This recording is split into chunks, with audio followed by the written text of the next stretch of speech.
Hi, I'm Eric Johnson at the Owen Graduate School of Management here at Vanderbilt University. And today we have Dave Brandon. Dave is the CEO of Toys R Us. And it certainly is an amazing time in the toy business, and we're just delighted to have Dave here. Welcome. Thank you very much, Dean. It's a pleasure to be here. Well, as I said, the toys are an interesting product, right? Part consumer product, part video product, part technology, media, entertainment product. Each one of those with its own bit of challenges. Even the customer themselves, the toy business talks a lot about kids and how kids are changing. What do you see as the biggest challenges for the toy industry?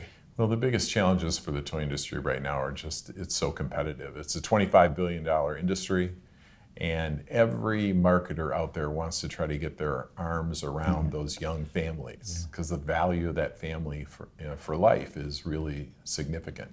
So our Babies R Us business starts really young, prenatal to age 4, and then Toys R Us takes over, and that's the customer that everybody wants. And so it's very competitive.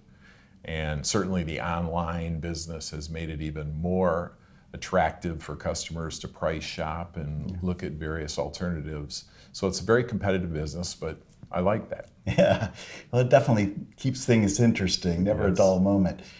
Innovation, the industry thrives on innovation. You guys at Toys R Us have been doing a lot of innovative things, from specialized products to specialized experiences, exclusives in the store, all in an effort, really to create a really great value proposition. And I know that's been hard in the toy industry, right? There's a lot of retailers have seen toys as kind of the race to the bottom. Let's just use them as loss leaders to drive traffic into the store. What has worked for you on the innovation side?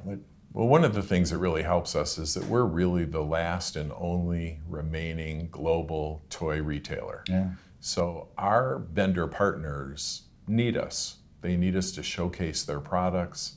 We don't just have 2 aisles of toys most of the season and then during holiday expand it to 5 or 6.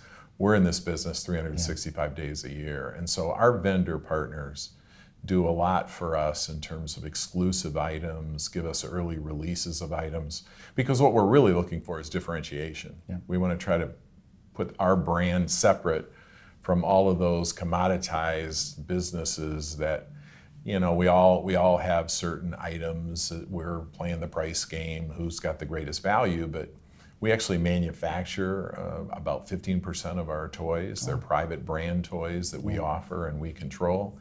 And then we've got this unique opportunity to have these exclusives. And that really helps give the customer a reason to come visit a Toys R Us store, because we've got things that other people don't have. Yeah, besides just massive selection and the experience of being in that store. Right?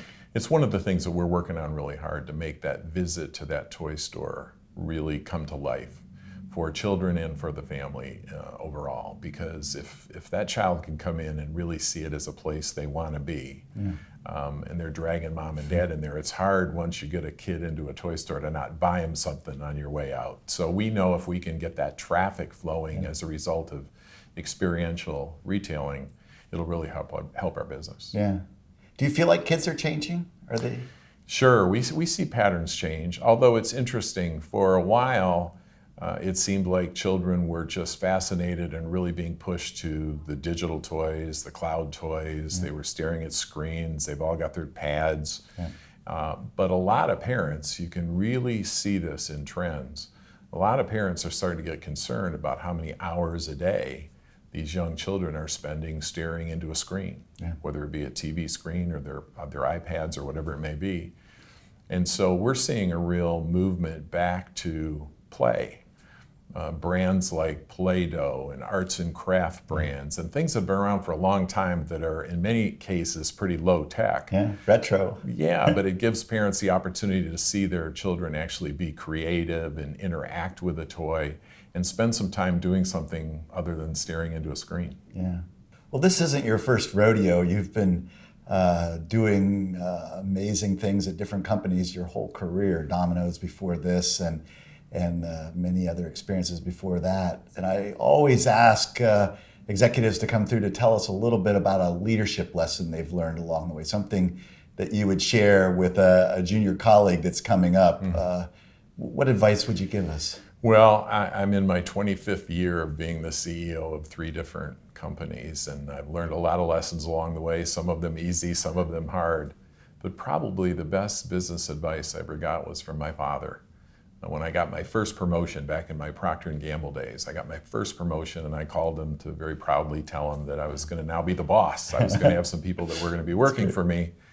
And I asked him for some advice. And my father never had a college education. He was never a sophisticated manager in a business. He was an electrician.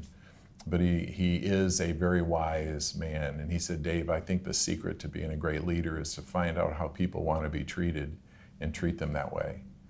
And that was a great lesson for me because it really encapsulates the fact that everybody's a little bit different and everybody has a little bit of a different button as to what gets them to excel, what gets them excited, what motivates them to achieve important things. And I really try to manage people like individuals and find out how to best connect and how to best get the most out of them in a way that makes them the most happy and the most satisfied. So that was great advice. Yeah. Is it something you can build into a program or culture, or is it really just kind of your one-on-one with your team, how you interact with them? I think it's a lot about leadership style and leadership culture, and obviously the CEO sets the tone for that. So I really work hard to create this collaborative, team-oriented approach. Years and years ago, I played a lot of team sports, and I think it's one of the reasons I'm attracted to being a CEO, because being a CEO is a team sport. Absolutely. Well, Dave, thanks so much for spending the day with us at Vanderbilt. You're welcome. I'm really looking forward to the day here today.